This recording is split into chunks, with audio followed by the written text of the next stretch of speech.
Il était une fois une chatte qui avait fait la connaissance d'une souris et lui avait tant vanté l'amour et l'amitié qu'elle lui portait que la souris finit par accepter de vivre avec elle dans une maison et de partager les tâches ménagères. Mais pour l'hiver, nous devons nous préparer, sinon nous souffrirons de la faim, dit la chatte. Toi, petite souris, tu ne peux pas aller partout et tu pourrais finir dans un piège. Le bon conseil fut suivi et un pot de graisse fut acheté. Elle ne savait cependant pas où le mettre, et après une longue réflexion, la chatte dit « Je ne connais pas d'endroit où il serait mieux en sécurité que l'église. Personne n'oserait rien prendre là-bas.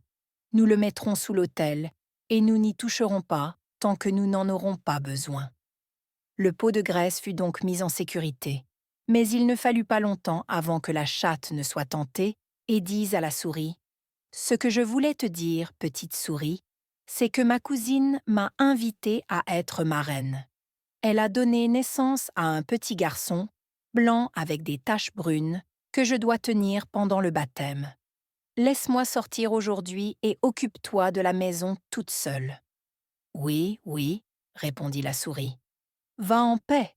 Si tu manges quelque chose de bon, pense à moi. J'aimerais bien boire une goutte du doux vin rouge. » Mais tout cela n'était pas vrai. La chatte n'avait pas de cousine et n'avait pas été invitée à être marraine. Elle se rendit directement à l'église, se faufila jusqu'au pot de graisse, commença à le lécher et enleva la couche de graisse.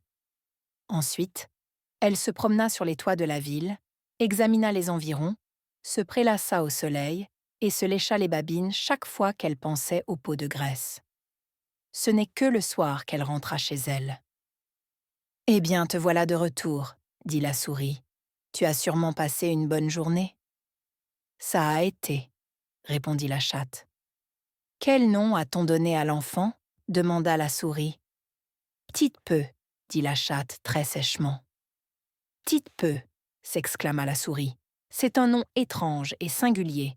Est-ce courant dans votre famille ?»« Qu'importe, » dit la chatte. « Ce n'est pas pire que Volemiette, comme s'appelle ton parrain. » Peu de temps après, la chatte fut de nouveau tentée. Elle dit à la souris « Tu dois me rendre service et t'occuper à nouveau de la maison toute seule. On m'a demandé d'être marraine une deuxième fois.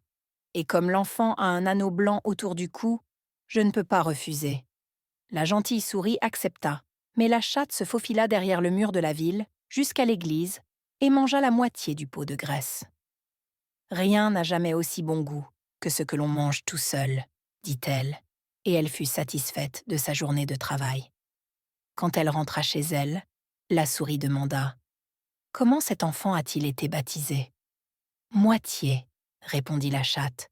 « Moitié, que dis-tu ? Je n'ai jamais entendu ce nom de ma vie.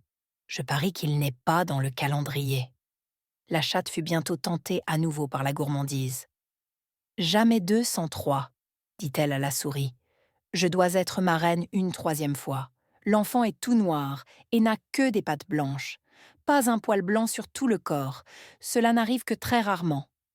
Tu me laisses sortir, n'est-ce pas ? »« Petite peu, moitié, » répondit la souris. « Ce sont des noms si curieux.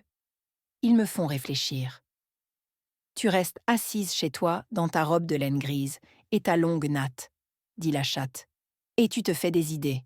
C'est ce qui arrive quand on ne sort pas de la journée. » Pendant l'absence de la chatte, la souris rangea et remit de l'ordre dans la maison. Mais la gourmande chatte mangea tout le pot de graisse. « Une autre journée de travail bien remplie, » se dit-elle. Et elle rentra chez elle bien rassasiée et dodue une fois la nuit venue.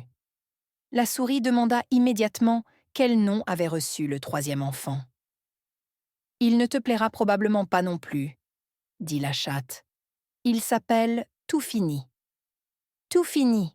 s'écria la souris. « C'est le nom le plus étrange que j'ai jamais entendu. Toufini, qu'est-ce que cela peut bien signifier ?» Elle secoua la tête, se roula en boule et s'endormit. Dès lors, bizarrement, plus personne n'invita la chatte à être marraine. Mais lorsque l'hiver arriva et qu'il n'y eut plus rien à manger dehors, la souris se souvint de leurs réserves et dit Viens, chatte. Allons chercher notre pot de graisse que nous avons mis de côté. On va se régaler. Bien sûr, répondit la chatte. Il te plaira comme si tu étirais ta fine langue par la fenêtre.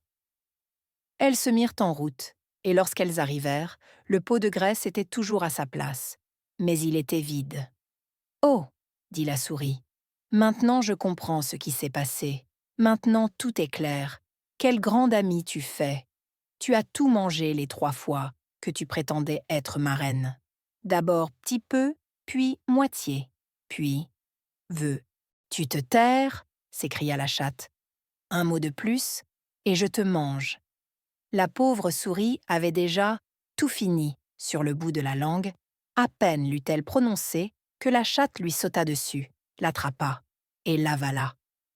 Voilà comment les choses se passent dans le monde.